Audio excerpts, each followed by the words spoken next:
Gausia furniture মার্কেটে আগুন, পুড়ে ছাই ১৫ দোকান। রূপগঞ্জ প্রতিনিধি রনি আহমেদের ভিডিও এবং তথ্যচিত্রে বিস্তারিত। নারায়ণগঞ্জের রূপগঞ্জ ভুলতা এলাকার নূর ম্যানশন মার্কেটের টিনশেড গলিতে বৃহস্পতিবার ভোর রাত্রে ভয়াবহ অগ্নিকাণ্ডের ঘটনা ঘটেছে। আগুনে ১৫টি দোকান সহ পুড়ে ছাই হয়ে গেছে ২টি বসতঘর। ফায়ার সার্ভিসের ৪টি ইউনিটের ২ ঘন্টার চেষ্টায় আগুন নিয়ন্ত্রণে আসে। এতে অন্তত কয়েক কোটি টাকা ক্ষয়ক্ষতি হয়েছে বলে দাবি ক্ষতিগ্রস্তদের।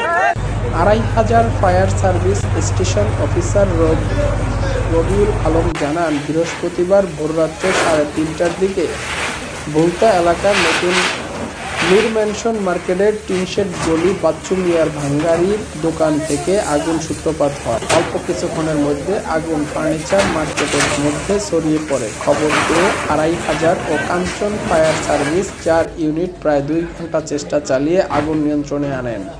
ততক্ষণে ফার্নিচার, ভাঙ্গারি, অ্যালুমিনিয়াম দোকানসহ ২টি বসতঘর পুড়ে ছাই হয়ে যায়।